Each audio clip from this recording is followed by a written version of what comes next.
Hey guys, Mike B. Rolling here. Just goofed around out here in the garage and remembered waiting on a load to come in because there's not a lot going on this week, man. It's pretty slim, pretty slim pickings. Got my truck back out of the shop, got everything ready to go, and I thought, oh man, I had a load a couple weeks ago that just tore the snot out of my lumber for coil racks, coil wood, special wood. I thought, man, I got some good lumber, got some good wood I can make new racks. And I'm waiting on a load, might as well go out there and do it now. So let me show you what I've been working on. Got them in here. Oh yeah, I changed the bumper on the beast. Got that fiberglass piece of hunk of junk off of there and put a nice stainless steel aftermarket bumper on there. Works a lot better. But what I do here is I just take these, I get these boards, they're 48 inches, and for one of the loads that I haul, they use those boards to space everything out for forklift unload, and I get to keep the wood, so I keep it. I don't throw it away when I make delivery.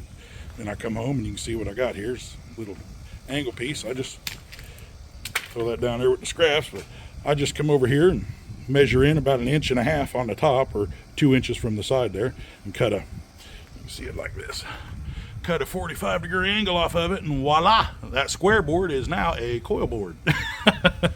It's 45 degrees, so it's not really it's not the angle that they recommend using, but it's the easiest angle for me to cut. And some coils will land here, some coils will land right on that edge, but you put 1 or 2 coils on that board and it'll smash that right into the angle that it likes the best.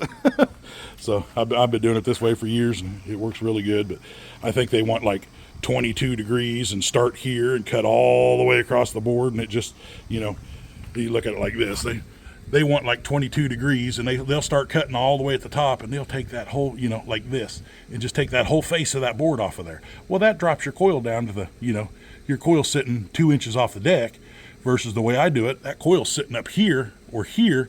I've got more wood, more elevation on the coil, and it's still putting the weight at a 45 down to that board sitting in the coil racks, which is, the floor here, and then your triangle out here, your coil rack. So you want your coil pushing into the corner. So sitting right there on that wood, works really well. So I thought, that's free wood to go buy these coil lumber, like even for my company. If I go in there and say, hey man, I need some more equipment, I need some coil wood and blah, blah, blah. They charge like $45 a piece for them boards. It's a lot. That stuff ain't cheap. That's not just any wood. That's a incredibly heavy, dense, heavy wood or hardwood incredibly dense, heavy hardwood that can withstand many, many, many tons of steel pressing against it on a very sharp angle. It's really, really good wood for that. I don't know what it is exactly, oak or poplar or what kind of wood it is, but it smells really good and it's really pretty wood. I mean, it's got a beautiful wood grain in it, but they use 2 or 3 different types like this. I think, no, one of these boards here's, yeah, like this one's a little darker than some of them. I mean, it's not a walnut, but it's got some darkness in the beautiful wood.